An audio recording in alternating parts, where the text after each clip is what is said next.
In this lesson, I want to quickly run through a few more things to think about when building links to your website. From the idea of getting links from relevant sites to where links should be placed within a page. By the way, I realize we haven't yet covered the subject of how you're going to get these links, but don't worry, we'll be getting to that subject soon.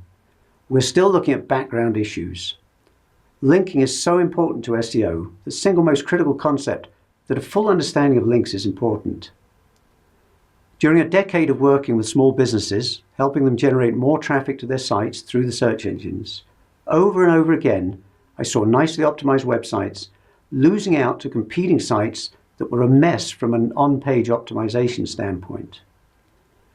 And it was always because the competitor had done such a great job in linking. So, don't worry, we'll get to the subject of where you'll find links soon, once I've finished explaining what kind of links you need. So let's start with that idea of relevance. It's something you hear a lot about in the SEO business, and as usual in this business, there's some truth and a lot of hype. The basic concept is links from relevant sites, sites somehow related to the subject matter of your site, are more useful than links from non-relevant sites. If you sell rabbit hutches, then a link from a directory of rabbit or pet sites is more valuable than a link from a real estate blog. If you have a cricket website, you're better off getting links from other cricket websites than from baseball sites. This is probably true. If a bunch of cricket websites link to your site, then that's a big clue to the search engines that your site is not only about cricket, but is important and popular. However, here's where the usual SEO nonsense enters the picture. It's common to hear that only relevant links count, and there are a few problems with that. The first problem is, what does relevant mean? How does a search engine determine relevance? Take a look at this blog, for instance.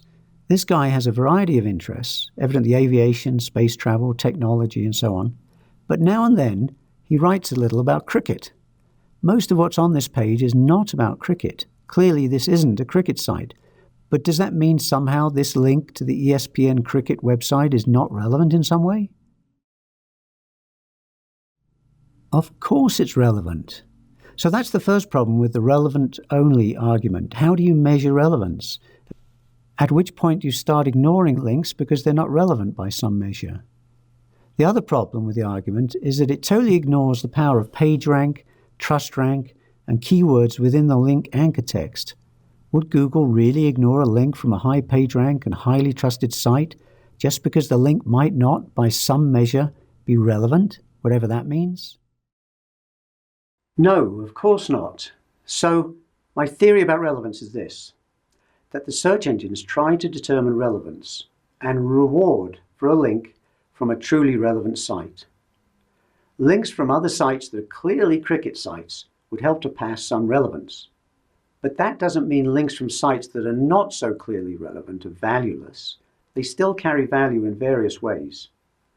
So don't buy the nonsense that only relevant links are going to help you. How about multiple links from the same site? What if you have 100 links from one domain? Well, I always say that 100 links from one domain is not as valuable as one link from 100 domains, and I think that just makes sense. I've seen research stating this, but I've long believed this just based on pure logic. Why should 100 or 1,000 links from a domain carry as much value as a single link from 100 or 1,000 websites? It just doesn't make sense. Having said that, though, in the early days of SEO, putting a whole bunch of links on a single site really did have a significant effect. But it doesn't make sense that large numbers of links from the same domain should carry a lot of weight. So eventually, the search engines just had to fix that problem, and they did. These days, in fact, link analysis tools, which we'll look at in a later lesson, don't just report to you how many links point to your site, they also tell you how many different websites, domains link to you, and in fact how many different IP numbers link to you. A single IP number can carry multiple websites, and it's likely that sites hosted on the same IP number are in some way associated, and thus multiple links from the same IP number probably carry less value than links from different IP numbers. I'm not saying you should limit the number of links on each site. Go ahead and get as many as you can. All I'm saying is that the law of diminishing returns applies. Each additional link has less value than the last. In fact, Majestic, as we can see here, even shows us how many different subnets link to the site. What they mean by this is how many different C block IP numbers are linking back, because sites with IP numbers very close to each other may also be somehow associated, as IP numbers are assigned to companies in blocks of contiguous numbers. IP numbers contain 4 numbers separated by dots, like this. Each of the 4 is a block, starting with A on the left and ending with D on the right. The C block is the 3rd block from the left. So in this case, Majestic is telling us how many different IP numbers that vary down to the C block have websites that are linking to this site, regardless of the last number, the D block. Although we talk about the C block varying, it's the combination of numbers that include the A, B, and C blocks that counts. In other words, the number that appears in the C block space might be exactly the same, but if the A or D block has a different number, then Majestic regards it as being a different subnet. These are 2 different subnets, for instance.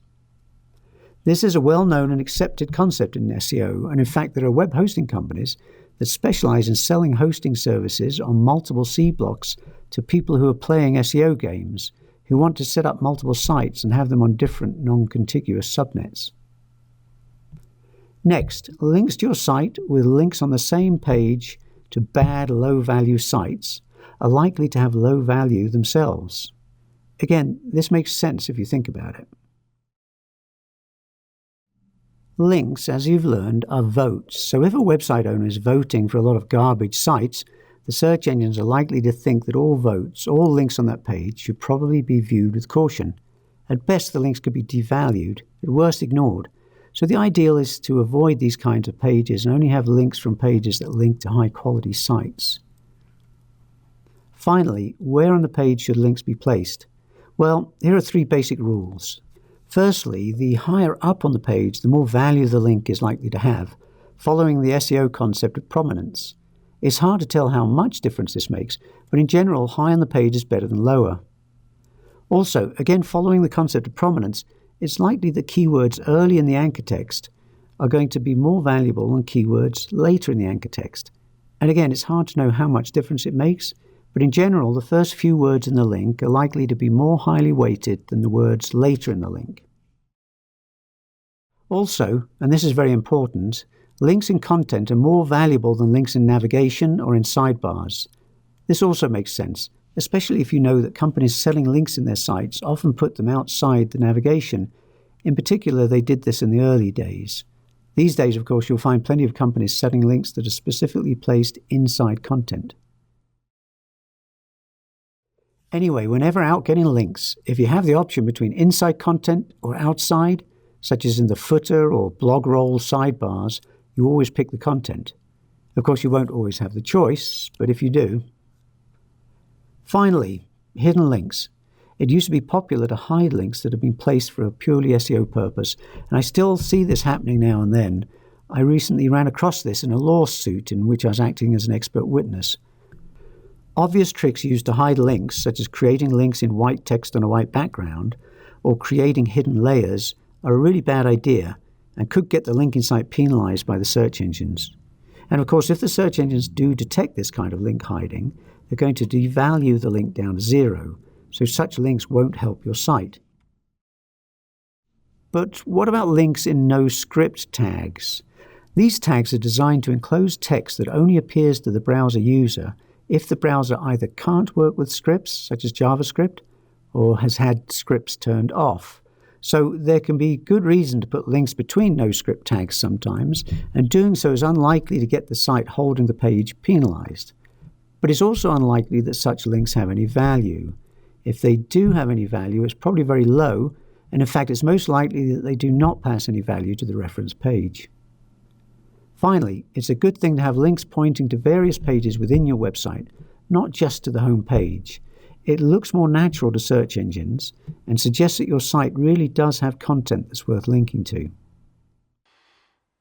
So this has been a quick summary of a few things, good and bad, related to links you'll be building. But again, don't think that if you don't get perfect links, your link campaign is a disaster. Certainly some links carry no value at all, such as hidden links. But more often, links carry a range of values. You want perfect links, of course, But even not so perfect links can help you overall.